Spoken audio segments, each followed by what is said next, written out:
Okay, Shaun Attwood. Yeah. So your relationship's now on better terms. Yeah. How?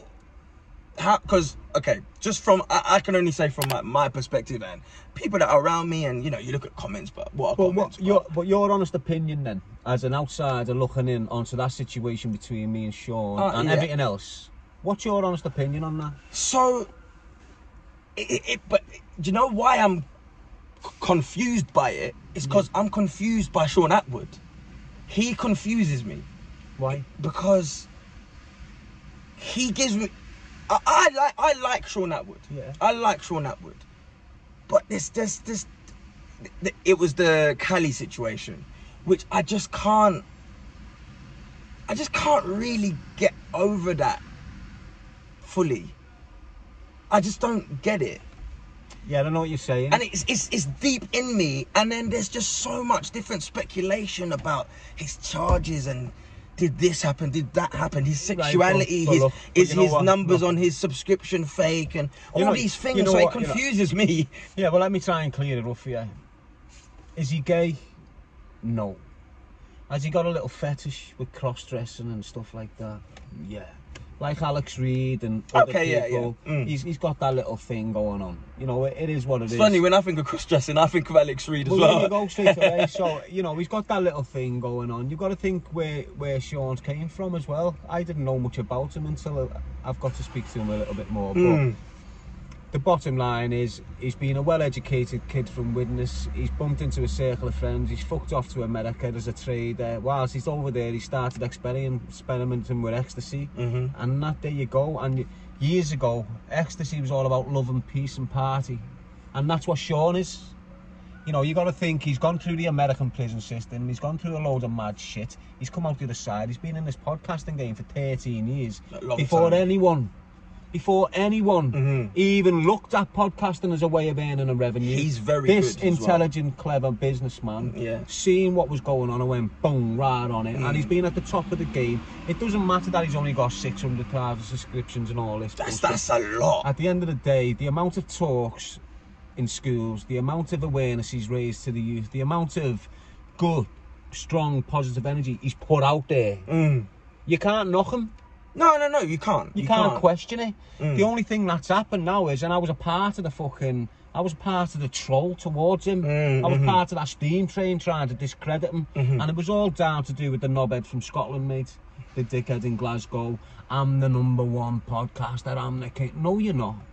And he always seen Shaun as his competition, if you like. You understand? And he done anything he could and used anyone he could and exploited every situation he could to try and bring him down. Okay. And I was in the middle of it all because I'd done the podcast. I'm naive. He's showing me a bit of love, so I'm just going with the first person since my release to show me love, which was James English. And that's why it hurt. That's why it hurt me so much when it came to fruition, what he'd been up to. Yeah, definitely. Because you could see that it hurt you. I'm deep. If I give you my friendship, very deep as well. If I give you my friendship, mate, you've got my friendship 100%. I don't expect to be stabbed in the back the way he was. And it was all down. It boiled down to it started off basically on the back of how popular I was becoming off the first podcast. So then he just wanted more and more and more. He was hating. He started using my name, saying he was going to do this Ayahuasca challenge with me. He was going to have me interviewing a screw. And when I turned me back on them things that he had planned, he switched. A year or so later, he starts frequenting Dubai, meeting with the Irish, and it became plainly obvious to me before the third podcast what his angle was. But I had to think about revenue. I had to think about getting the message out there. So I went and done the third podcast. And you can see it in my face on the photos. I've got photos you can see. I'm not happy. Yeah. At that point, yeah, it's funny when you think back the first, second, and third one. The third one was a very different space. Yeah, in that third one, I'm saying to him, I class you as a mate. But I'm sitting there knowing this little cunt has been telling me this for a year that he's my mate. That he's But really, he's been stabbing me in the back with these rats. You know, getting jealous and envious about something he gave me the opportunity to do. He then turned on the opportunity he sort of gave me because I was getting more popular than him.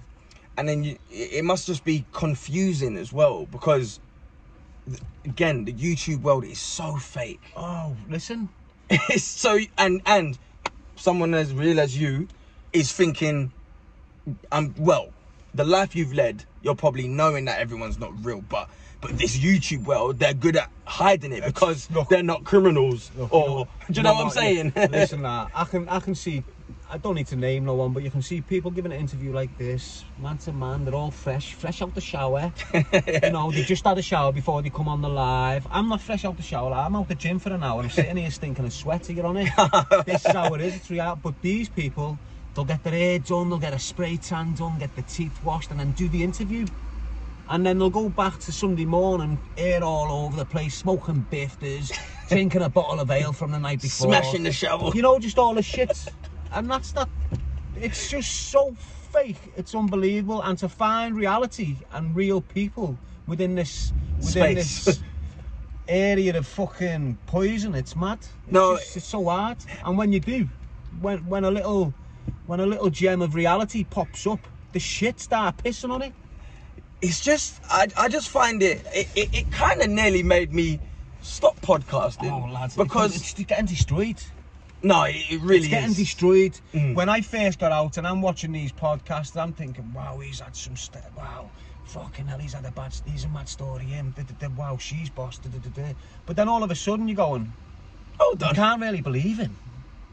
See, that brings me to my next question. You see the interviews before, you're going, yeah, he's real. And but now it's like, should we believe him? Yeah. You know, can he believe? More than ever, I would say. More than ever, everyone's questioning it. And who done that?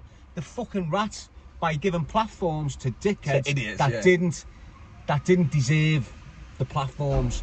There's loads of people out there with knife messages. There's loads of people out there with domestic abuse messages or anti-bullying messages or fucking recovery messages. All these positive people with real background, real experience, real trauma. You could have picked who you wanted, but no, you want to give a platform to lying criminals who are still engaged in criminality, absolutely, who are still frequenting them circles with criminals, and you want to try and kid everyone that this kid's a reformed character. He's a money ticket for you, and it doesn't matter if they're only bringing him. He's only bringing them $1,000 in off subscriptions or clickbaits. That's basically what they're doing. You're getting a lot of criminals seeing this YouTube as a way of legitimising themselves. Yeah, washing money. Yeah, I don't mean reformed criminals. If you're a criminal and you get out of prison and you look at YouTube as a way of bringing you in a legit revenue to raise your children and raise your family, good on you. Fucking good on you. But if you get out of prison, you still got a little grand off that graft down there, and you're still getting a little monkey off that one there, but you want to start a YouTube up to be legitimised, you're a rat. Because all you're doing is you're feeding criminality into the fucking network. Yeah, no, yeah, 100%. They're feeding criminality into the network, and it just fucks up. So you've seen it in boxing, you've seen it in all sorts of things. Absolutely. Once the criminality feeds in, it gets an old eventually, and it just ruins it.